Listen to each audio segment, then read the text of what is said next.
Hello, friends. Today we are going to read chapter 1 of class 8, which is the Indian Constitution. Now, let's start reading. So, here. So, here it says, in this chapter, we are going to begin with football. मतलब शुरुआती game से कर दी आगे आगे देखे game many of you have probably heard about. Heard की बात कर रहे हैं खेलते हैं हम played. As the name suggests, this game involves the player's foot. According to the rules of football, if the ball touches the arm of any player except the goalkeeper, then this is a foul. हाँ hand हो जाता है ना. Very awesome. Awesome. तो ये जो हो गया, अगर किसी और प्लेयर का हैंड लग गया और प्लेयर्स क्या किए कि हाथ में उठा के बॉल खेलने लगे, तो फुटबॉल नहीं होगा, ये कुछ और होगा.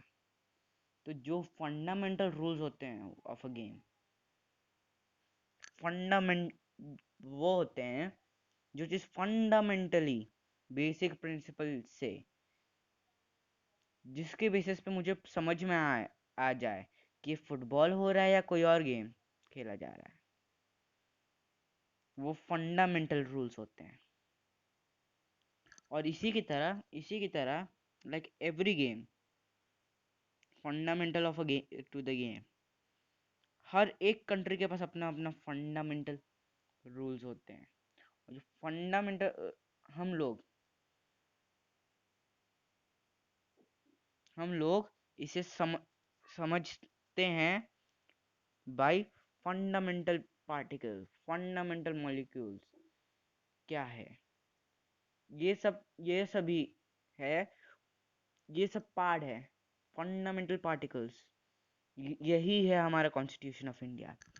ये चैप्टर हमारे इंडियन कॉन्स्टिट्यूशन से रिलेटेड है.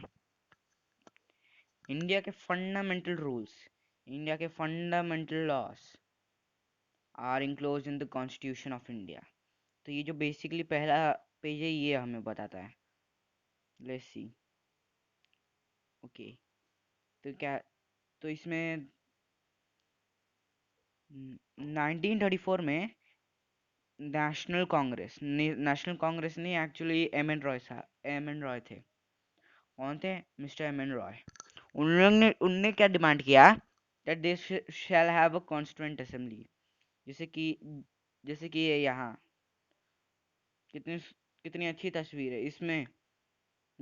इसमें इसमें मिस्टर नेहरू एड्रेस कर रहे हैं कॉन्स्टिट्यूएंट असेंबली को ना. अब कॉन्स्टिट्यूएंट असेंबली क्या होती है? A group of people who com who completes who completed dreams and aspirations of Indians.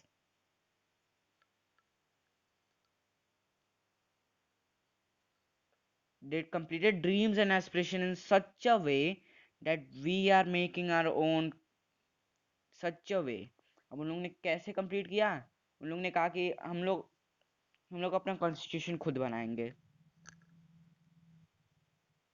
अभी ये सब आप तो किससे कनेक्ट कर रहे हो? ये वाला जो पेज है, ये वाला जो पेज है आपका, ये आप किससे कनेक्ट करोगे? ये आप कनेक्ट करोगे history of the constitution of India से. अब अगर आपको पता होगा तो क्या हुआ कि ये 1934 में इसकी डिमांड हुई. 1934 में इसकी डिमांड हुई ना. फिर 1935 में गवर्नमेंट ऑफ इंडिया एक्ट आ गया. गवर्नमेंट ऑफ इंडिया एक्ट 19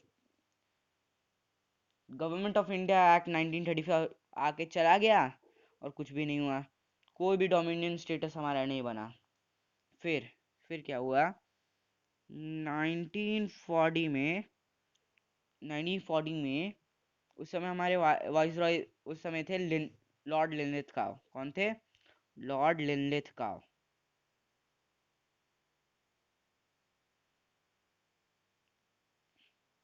तो इनने हमें एक ऑफर दिया. इस ऑफर को हम लोग अगस्त ऑफर भी कहते हैं.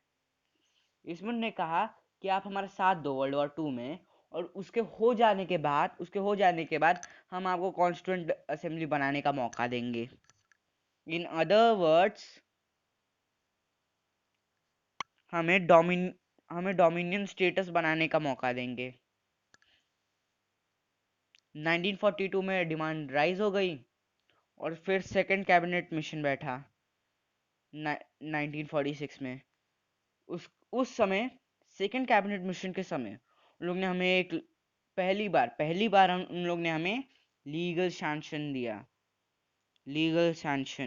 दिया हमें। किस लिए दिया? ताकि हम लोग अपनी कॉन्स्टिट्यूंट असेंबली बनाए, जिसमें जो भी रिप्रेजेंटेटिव होंगे वो इनडायरेक्ट इलेक्शन से आएंगे। तो अब क्या हुआ, कॉन्स्टिट्यूंट असेंबली में एक टोटल स्ट्रेंथ होती है। तो जो टोटल स्ट्रेंथ थी वो थी 389। ये टोटल स्ट्रेंथ थी कॉन्स्टिट्यूंट असेंबली की, और ये भी थी according to proportion of representation, according to so called proportional representation. इसके हिसाब से हर 10 लाख लोगों के लिए एक आदमी बैठेगा, हर 10 लाख लोगों के लिए 1 मेंबर कॉन्स्टिट्यूंट असेंबली में बैठेगा। अब इसमें बोला गया कि क्योंकि अब टोटल मेंबर्स कितने थे, टोटल मेंबर्स आपको दिए हुए हैं 389 मेंबर्स, 389 मेंबर्स दिया है। तो अब इसमें से दो ग्रुप्स डिवाइड हो जाएंगे। एक होगा 296 वाला, इस 296 वाला, और एक होगा 93 वाला। अब इन दोनों का कहानी क्या है? ये 296 वाला होगा जो 296 वाला होगा ये इनडायरेक्ट इलेक्शन से होगा। इनडायरेक्ट इलेक्शन किससे होगा? ये इनडायरेक्ट इलेक्शन से।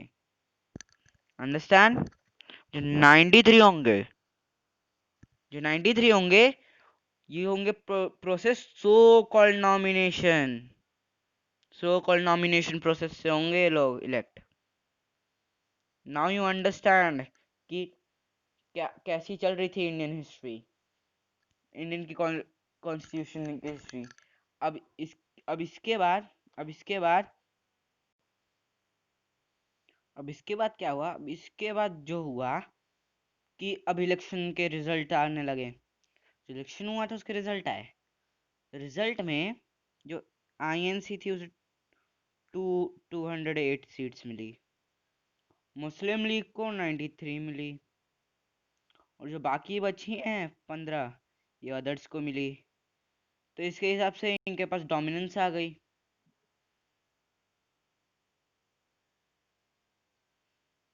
तो इनके पास जब डोमिनेंस आई तो गवर्नमेंट फॉर्म हुई।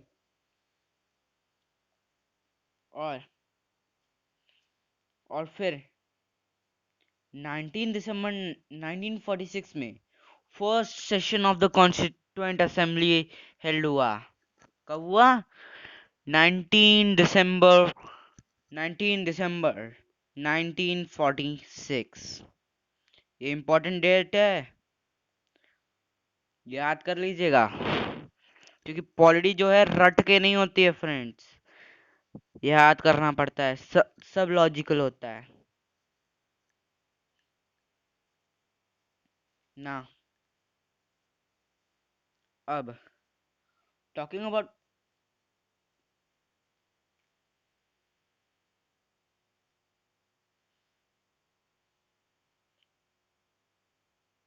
जो कॉन्स्टिट्यूशन हमारा था वो जो है वो बन चुका था। कब तक बन चुका था? तो वो बन चुका था 26 नवंबर 1949। 1949 तक बन चुका था वो। कब तक बन गया था? 26 नवंबर 1949।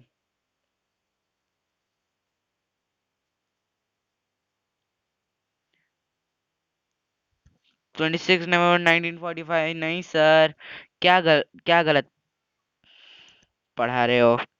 26 जनवरी 1950 को हुआ था।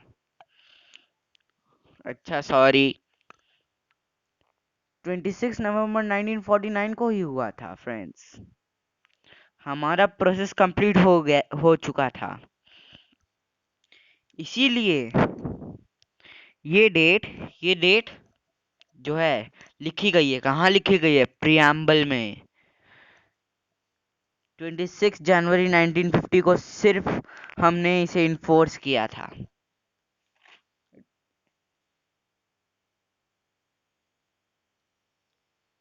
तो हमने जो है अपने कॉन्स्टिट्यूशन की, हमारे कॉन्स्टिट्यूशन की थर्ड रीडिंग कब तक खत्म कर दी थी? 26 नवंबर 1949 तक हमने खत्म कर दी थी। 26 नव सो हमने थर्ड रीडिंग खत्म हमारी थर्ड रीडिंग खत्म हो गई थी बाय 26 नवंबर 1949, जो कि डेट लिखी गई है प्रियम्बल में। तो 19 दिसंबर 1946 को जो प्रोसेस स्टार्ट हुआ था, वो 26 नवंबर 1949 तक हमने अपनी कॉन्स्टिट्यूएंट असेंबली में अपने आप को कॉन्स्टिट्यूशन दे दिया। We do hereby ours we do hereby give ourselves or adopt this constitution। ये लास्ट लाइन है ऑफ द प्रियम्बल। इससे इससे क्या मालूम पड़ता है? हमने अपना कॉन्स्टिट्यूशन बना लिया था। जो लास्ट लाइन है प्रियम्बल के, उससे क्या मालूम पड़ता है? हमने अपना कॉन्स्टिट्यूशन बना लिया। इसलिए क्या क्या वर्ड यूज हुआ है? We the people of India having solemnly resolved to constitute India into sovereign socialist secular democratic republic, and to secure to all its citizens justice, social, economic, and political, liberty of thought, expression, belief, faith, and worship, equality of status and of opportunity, and to promote among them all fraternity, and assuring the dignity of the individual and the dignity and integrity of the nation.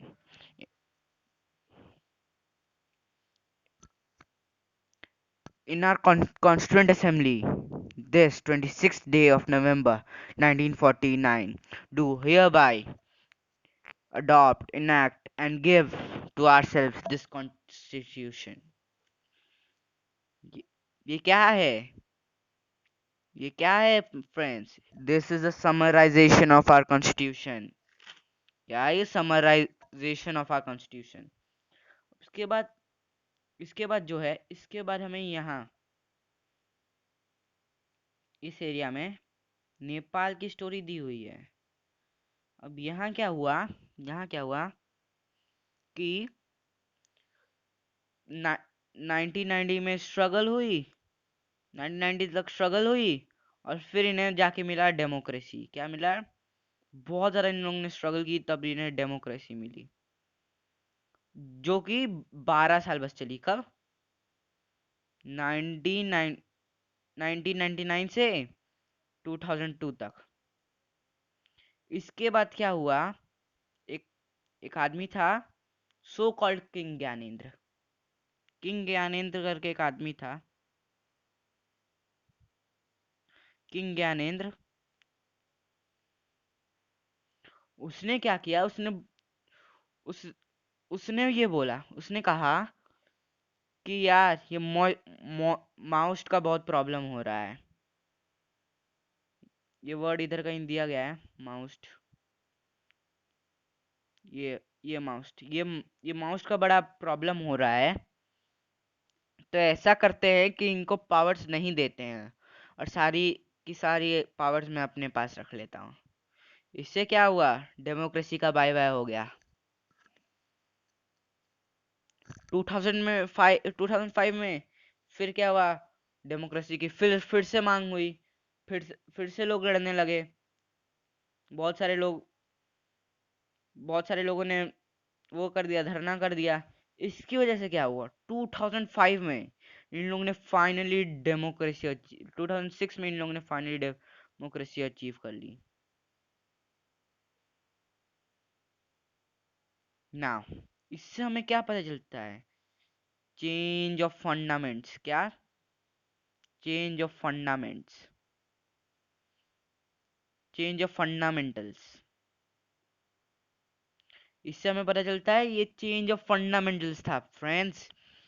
एक ऐसा ऐसा समझ लो, एक democracy, democracy से फिर monarchy हो गया, और फिर मोनार्की से फिर आ गया डेमोक्रेसी।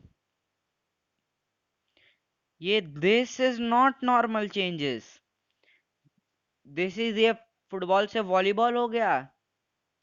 ये फुटबॉल है, ये फुटबॉल से वॉलीबॉल हो गया, और वॉलीबॉल से फिर फुटबॉल हो गया। ये दोनों गेम एक दूसरे से पूरी तरह डिफरेंट है। ये तो इंटायर चेंज ऑफ फंडामेंट्स हो गया।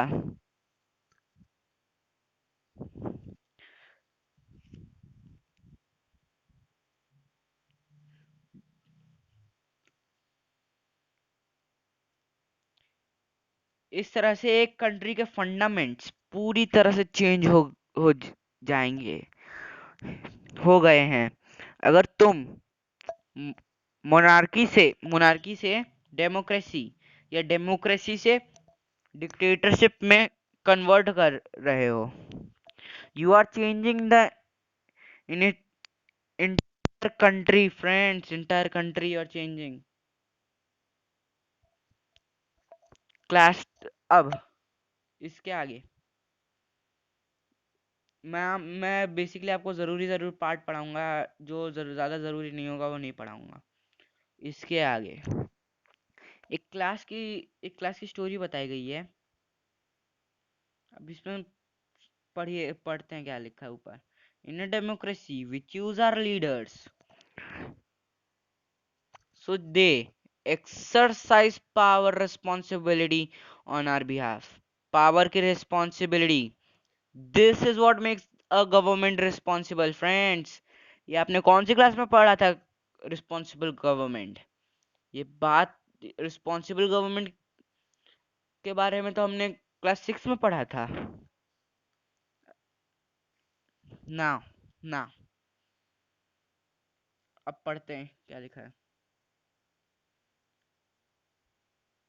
अब सुरेश करके एक लड़का है, ये मॉनिटर भी है, बुली भी है, मतलब ये थोड़ा भाई टाइप का है। अब his classmates are not to found of him,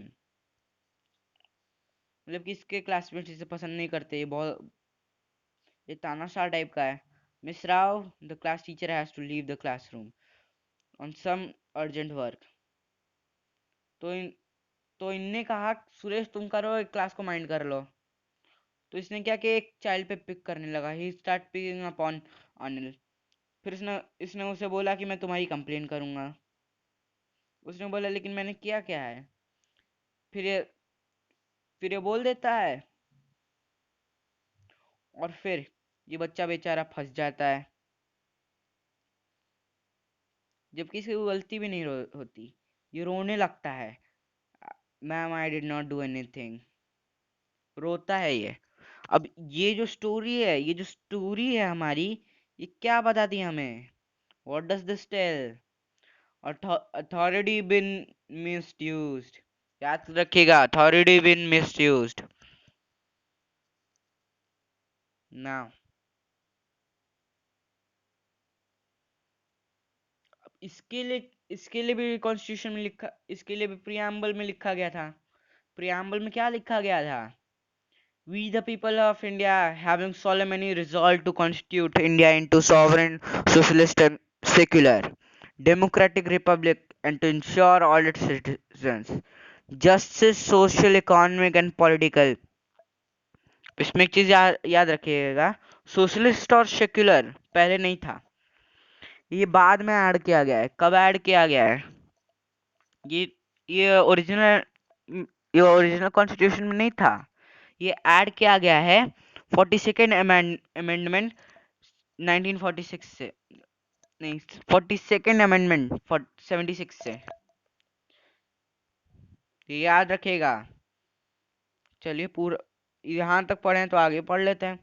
justice, social, economic, and political, liberty of thought, expression, belief, faith, and worship, equality of status and of opportunity, and to promote among them all fraternity, assuring the dignity of the individual, and the unity and integrity of the nation.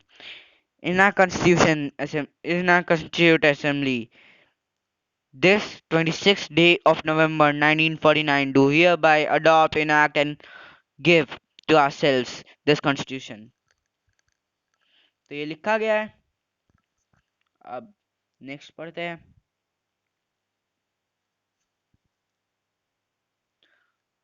तो ये story दी गई है sports period की, तो पढ़ते हैं। तो इस तो इसमें ये गेम्स पीरियड के बारे में, इसमें लड़कियों ने बोला चलो आज फुटबॉल, आज वॉलीबॉल खेलते हैं, सॉरी सॉरी बास्केटबॉल खेलते हैं। लड़कियों ने बोला बास्केटबॉल खेलते हैं, इनने बोला नहीं आज हम लोग क्रिकेट खेलेंगे। लड़के, अब टीचर ने इस प्रॉब्लम को वो करने के लिए, डिसाइड करने के लिए, to settle the problem, teacher ने शो ऑफ हैंड्स बोला। बॉयज ज्यादा थे नंबर में तो जीत गए। तो ये अब ये ही we have won, we won. अब अब आप पूछोगे सर ये डेमोक्रेसी किस लिए है? ये जीतेगा वही जो मेजोरिटी में होगा। जीतेगा तो जरूर, लेकिन जो ही हंस रहा है ये नहीं हंस पाएगा। ये जो ही चिल्ला रहा है ये नहीं चिल्ला पाएगा। क्यों? क्योंकि इससे आप कनेक्ट कर सकते हो आर्टिकल 29 एंड 30। आर्टिकल 29 30 में ऐसा क्या है? Religion and language of minority, ये बोला गया है। Now talking about article 29। Article 29 clearly बोलता है, क्या बोलता है? Every citizen and sectional citizen, whether in the whether in the territory or apart there, of who has distinct language, script, culture, has a right to conserve or preserve the same. Are you understanding, my friend? Polity को सिर्फ polity को कैसे पढ़ते हैं? ऐसे रट रटा कर नहीं चले जाते। ट्विंकल ट्विंकल लिटिल स्टार नहीं है, my friend.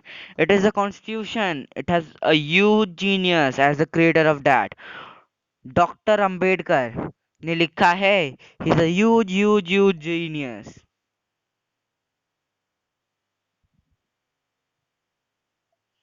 So talking about the next story, ये स्टोरी में क्या है? इस स्टोरी में एक बच्चा है इस ये डबल माइंडेड हो रहा है। डबल माइंडेड कैसे? इसका कल एग्जाम है, इसे टीवी देखना है। ये डबल माइंड में आ गया है, पढ़ाई करूं कि टीवी देखूं, ये सोच नहीं पा रहा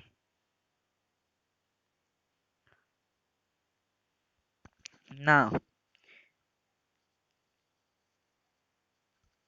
यार एग्जाम है तो टीवी टीवी वॉच नहीं कर, आप बोलोगे यार एग्जाम है तो टीवी नहीं वॉच करना चाहिए ना, लेकिन वो डबल माइंड में आ चुकी है, ये चुका है। डबल माइंड माइंड ये है कि यार मैं टीवी देखूं या एग्जाम की तैयारी करूं। अब तुम बोलोगे सर बड़ी सिली है, सर बड़ी सिली है, बड़ा सिली बड़ा सिली सा बात कर रही है। यार ऐसा थोड़ी ना होता है, पढ़ाई करनी है, कल एग्जाम है। कैसे कैसे बच्चे कैसे कैसे डबल माइंडेड हो जाते हैं। टीवी थोड़ी ना देखना है, टीवी थोड़ी ना देखना होता है, बिग बॉस थोड़ी ना देखना होता है। अच्छा, तो क्या देखना होता है? कुछ नहीं देखना, पढ़ाई करनी है सर। बेटा इसी बात इसी ऐसी बातें हम नहीं करते। हम भी तो ऐसी बातें करते हैं, कई बार करते हैं। कभी कभी हम बोलते हैं काहे की डेमोक्रेसी, ताना ताना सा आना चाहिए, ताना सा। कभी कभी हम बोलते हैं कई काहे की डेमोक्रेसी बेकार है, कुछ सब कुछ नहीं होने वाला है इंडिया में, डिक्टेटर आना चाहिए, डिक्टेटर तानाशाह। हम भी तो ऐसी बातें करते हैं। ये भी तो सिली है। जो जो फ्रीडम तुम्हें मिल रही है ना, उसके लिए लोगों ने जान दे दी है। We have given it. पूरी दुनिया में लोग मरते हैं डेमोक्रेटिक राइट्स के लिए।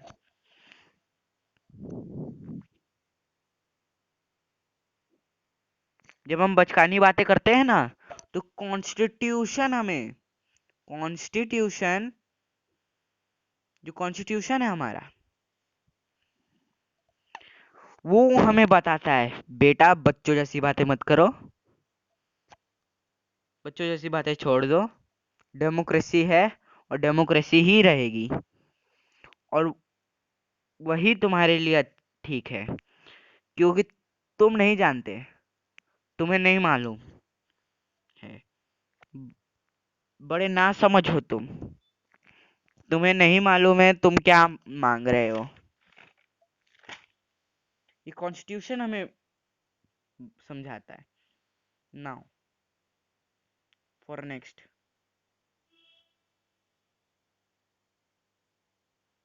तो यहाँ एक फोटो दी हुई है।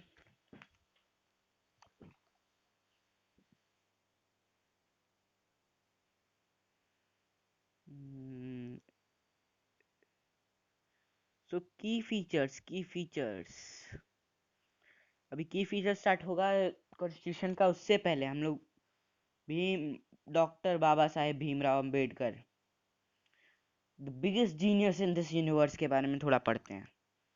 Doctor Baba Saheb, also known as the father of Indian constitution, doctor Ambedkar believed that his participation in Constituent Assembly helped the scheduled caste get some safeguards in the draft constitution। क्यों ऐसा है? क्योंकि ये हमारे ही भाई बहन है, जिन्हें हमने सो कॉल्ड लोअर कास्ट कह दिया। चलिए आगे पढ़ते हैं। But he also stated that although laws might exist, scheduled caste still had reason to fear the administration because these laws were in hands of caste Hindu officers. He therefore urged scheduled caste to join the government as well as the civil services। अब इससे किससे connect करोगे आप?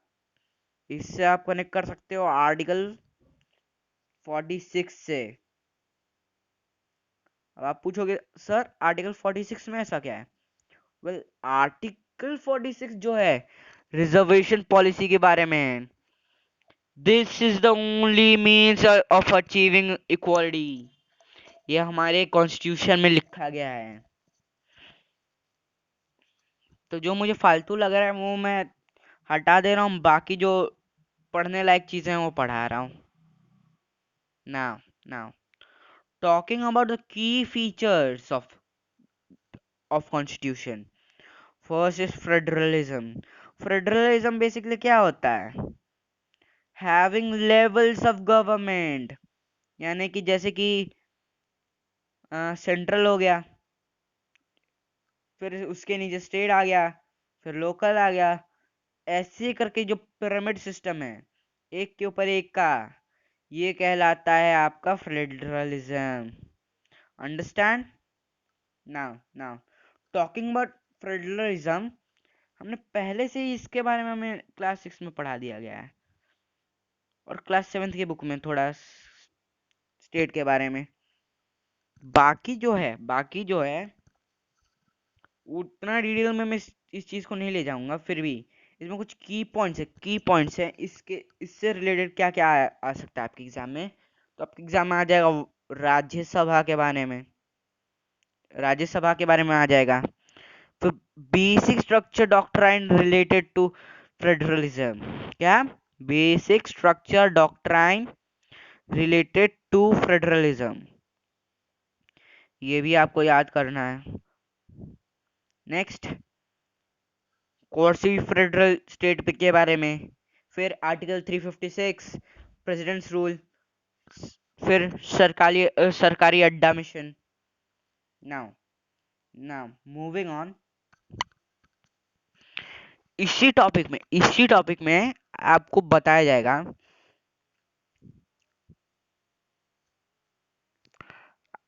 जाएगा, ये देखिए, ये आ गया आपके लिए जरूरी चीज, यूनिवर्सल एडल्ट फ्रेंचाइज। अब ये क्या है?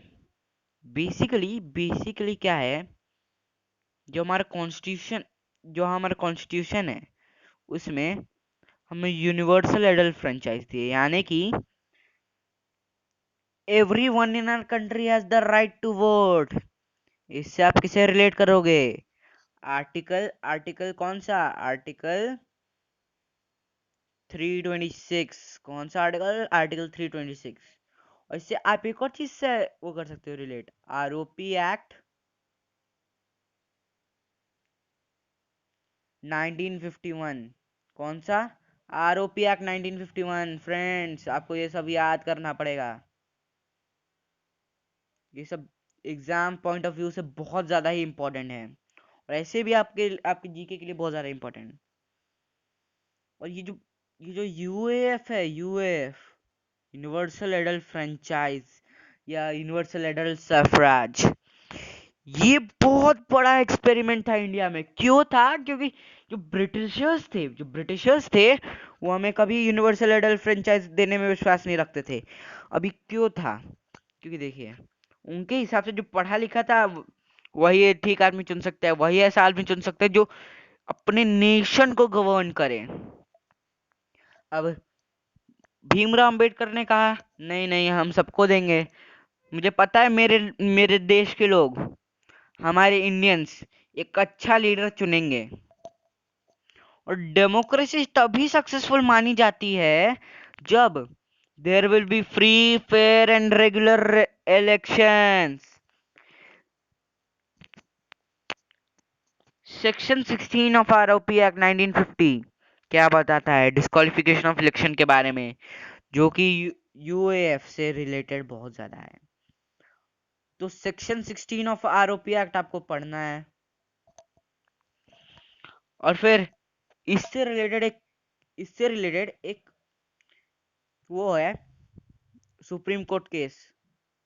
एक मिनट जरा पेन चेंज कर लो। Lily Thomas Lily Thomas case, Lily Thomas versus the Union of India. ये जो केस है ये बहुत बहुत इंपॉर्टेंट केस था, और इसी में हमें यूएफ का ज्यादा इंपॉर्टेंस बताया गया है। Now talking about to the second important thing, parliamentary formation of government. Parliamentary formation of government. Now ये किस चीज से रिलेटेड है, ये आप आइए आपको पहले बता देता हूँ। वेस्ट मिनिस्टर मॉडल से ये बहुत ज़्यादा रिलेटेड है। लोकसभा राज्यसभा बहुत ज़्यादा इससे वो है। Directly elected, indirectly elected, bill system, debate, discussion वगैरह वगैरह, फलाना चिलाना सब आता है इसके under.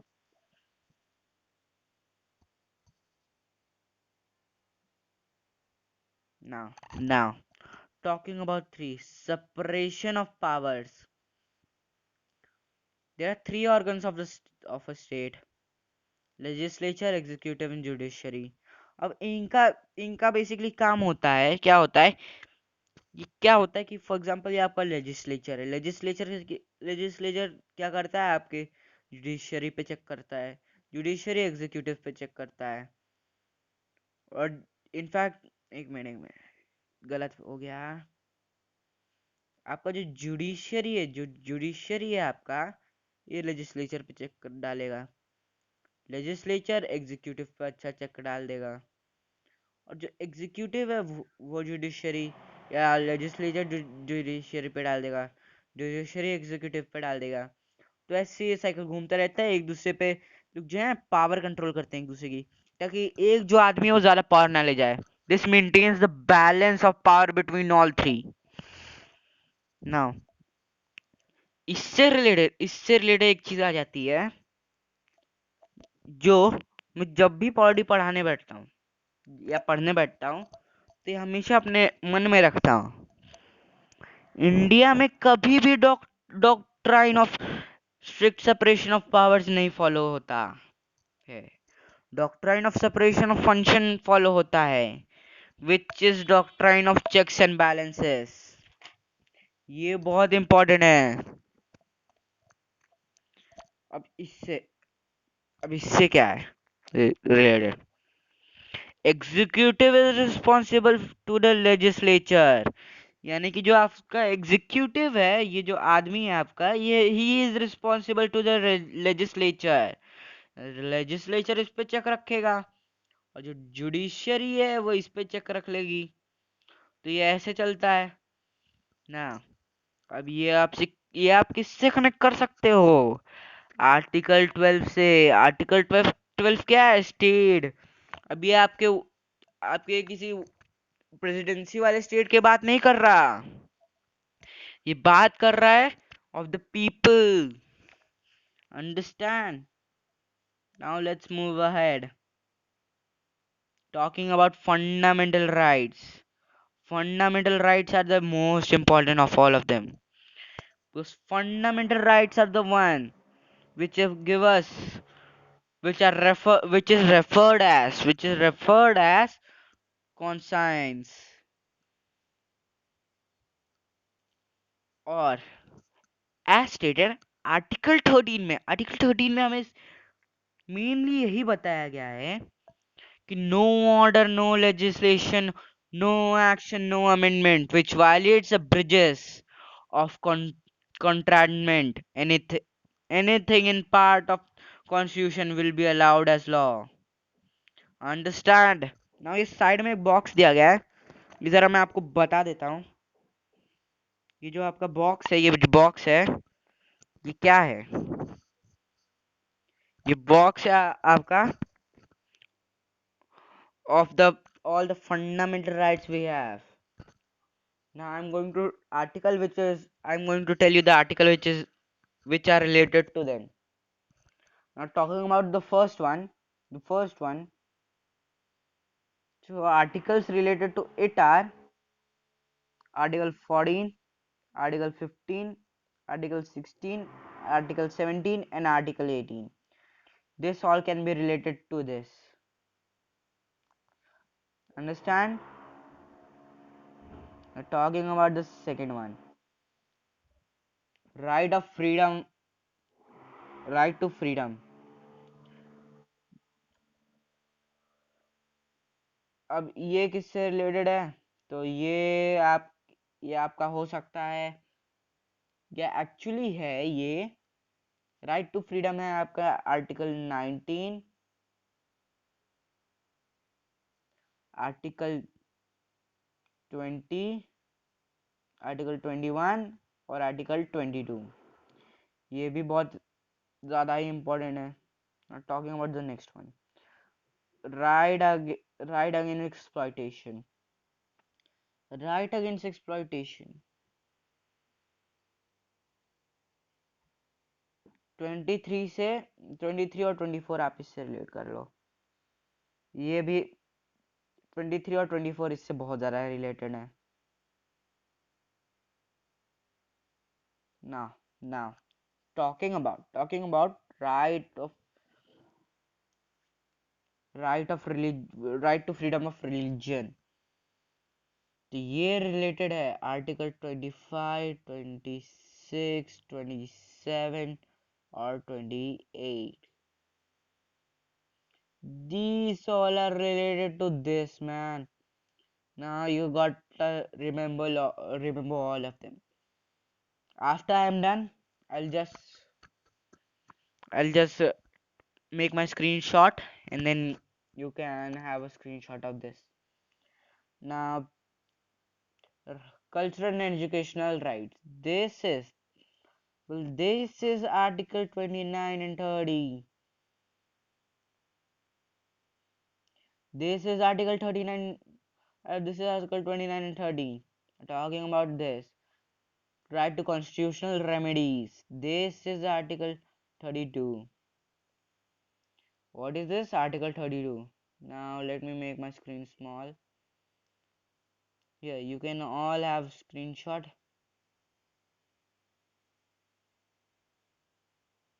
1, 2, 3, 4, 5.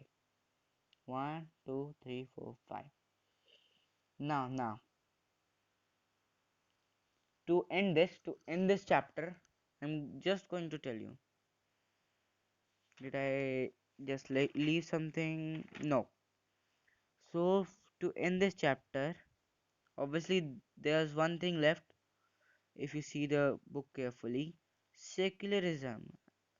Well, I'm not going to tell this today because this is another chapter of our book.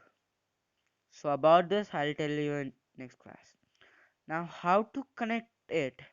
Basically, you can connect it with Constitution of India. This all topic is based upon Constitution of India. It relates with the history, the articles, the rights, the federalism, and all. So you need to study them all. Thank you. Hope you like the session. Please show your support to us.